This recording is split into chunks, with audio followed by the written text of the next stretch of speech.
Alright, what's happening, y'all? It's your boy Rico from Street Scores, bringing y'all a injury report and preview against the Cardinals coming up Sunday, 4 p.m. in Arizona. Just want to let y'all know that I am live streaming during every game, whether it's at 1 p.m., 4 p.m., or 8 p.m. Luckily, we don't have any 8 p.m. games this season, but I live stream during every game, and then an hour after the game ends, every game, we have a post-game live stream where I review the game, and y'all can also call in. The number will be on the screen every post-game live stream, and you can literally call in and be a part of the show. Get mad at who you want to get mad at, praise whoever you want to praise, talk your trash to the other team, whatever you want to do. I'm encouraging burgundy and gold fans and fans of the teams that we play against to call in. But without further ado, let's get it.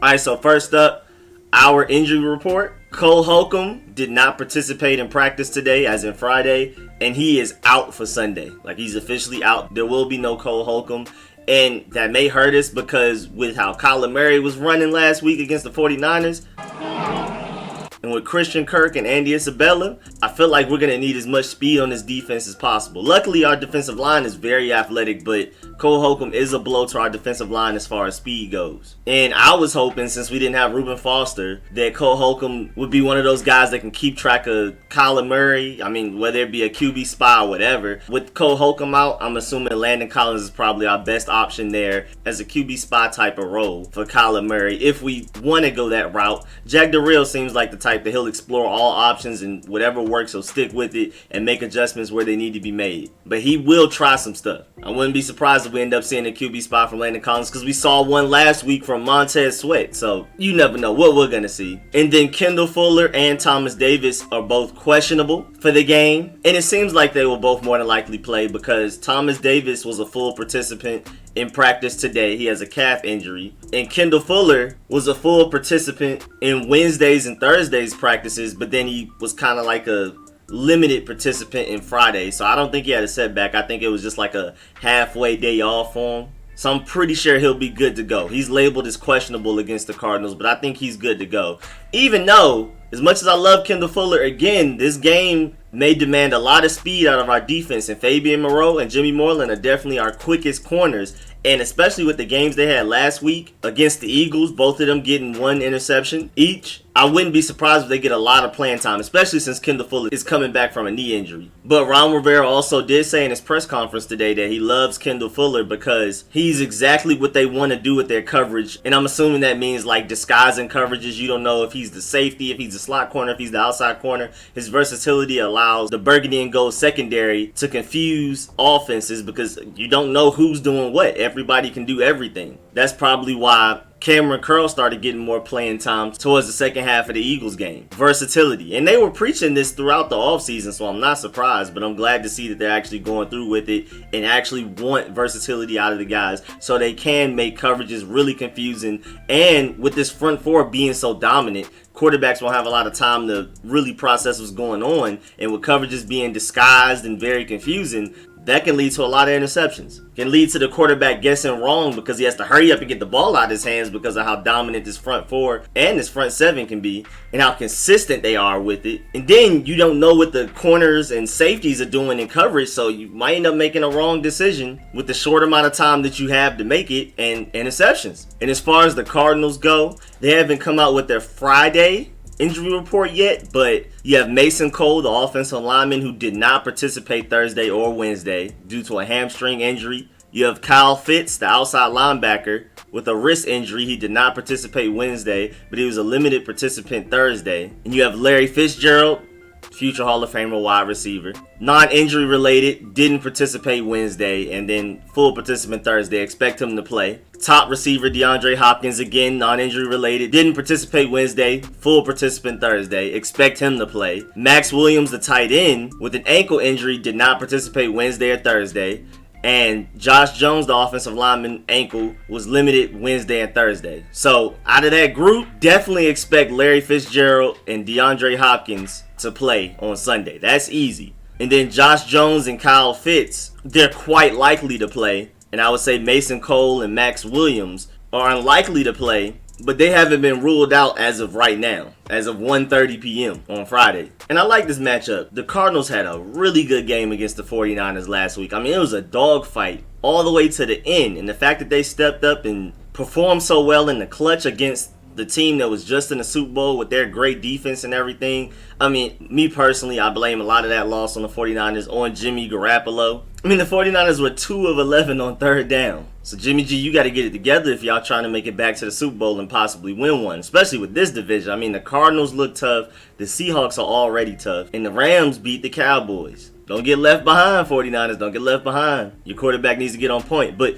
back to the Cardinals, they were 7 of 14 on third down against the 49ers. And they did have quite a bit of penalties. They had 9 penalties for 102 yards. But they made up for it by being 50% on third downs. And they only had 1 turnover, which was a Kyler Murray interception. They also won the time of possession battle by almost a full 3 minutes. And the big reason for that was Kyler Murray running out of this world. Kyler Murray ran for 91 yards and a touchdown. He averaged 7 yards a carry. So we have to stop that. Again, that's why I was talking about the Landon Collins QB spy as a possibility, because we just can't let Kyler Murray run like that. We have to contain him. And if there is a defensive line in this league that can, it's ours, just because we're just like the 49ers as far as talent goes, but we're also more athletic than the 49ers defensive line. Our interior defensive line, our edge rushers are just freak athletes, speed, strength, everything. So if there is a defensive line that could contain or at least somewhat suppress the likes of Kyler Murray, Lamar Jackson, and Russell Wilson,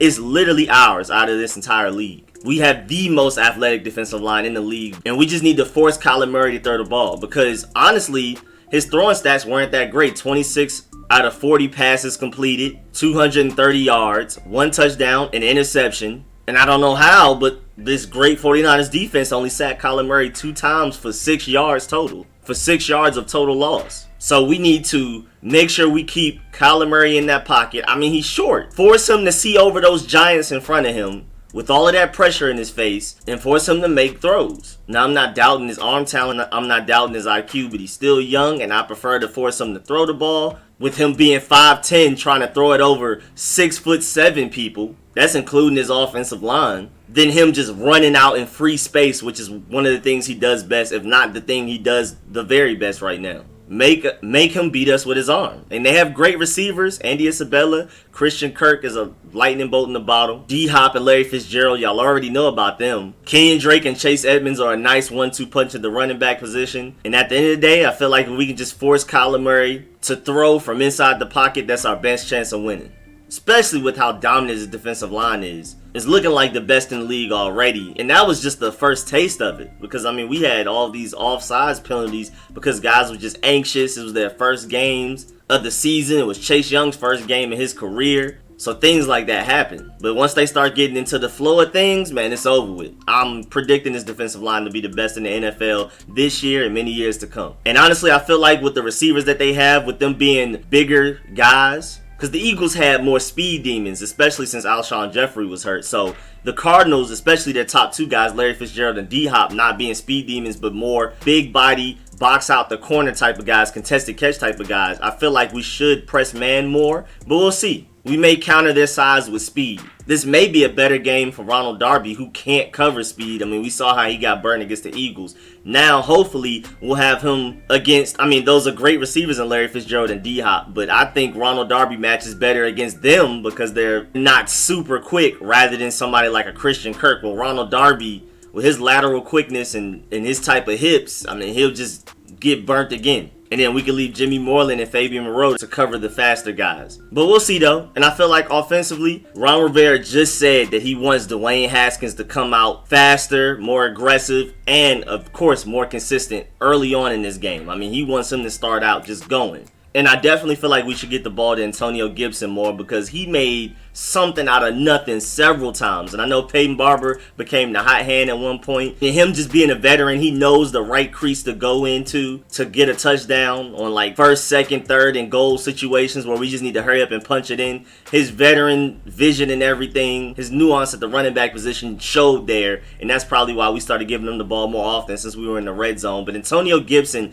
definitely presents the best mismatch against defenses as far as just making something out of nothing in the backfield and making people miss and things like that. Antonio Gibson is definitely our most explosive receiver right now. And I'm not sure if Bryce Love will be active this game, because last week he wasn't on the injury report and he still wasn't active. He may not be active this game, but we'll see. If Bryce Love is not active, Antonio Gibson is definitely our most explosive running back. But right now, Peyton Barber is our most dependable. And with Chandler Jones coming to town, and it's Chase Young versus Isaiah Simmons, so I like that matchup, first of all, or at least to compare them to see who has the better game. I'm assuming it's going to be Chase Young because edge rushers just have a bigger impact anyway, and Isaiah Simmons had some, kind of bad moments against the 49ers last week, and I'm expecting him to take a little bit longer to get acclimated to the NFL level because he plays a more complicated position. But with Chandler Jones coming to town, this left side of the offensive line got to get it together. Now, watching the game, it just didn't feel like they were getting beat that badly, but Pro Football Focus has Jerron Christian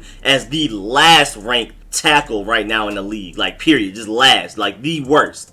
And Wes Martin is the second to last guard in the NFL, according to their ranking system. So I'm going to need them to step it up because, again, Chandler Jones is coming to town. Now, honestly, interior pressure, especially for somebody like Dwayne Haskins, who isn't very mobile anyway, I'm more nervous about the interior pressure of a Fletcher Cox than I am of the outside pressure of a Chandler Jones. But still, we still need to get that under wraps. Y'all need to be on y'all P's and Q's and let Dwayne Haskins come out with that hot start that Ron Rivera is expecting of him. And receivers, I just need more separation. Early on in the game, it was a little dark.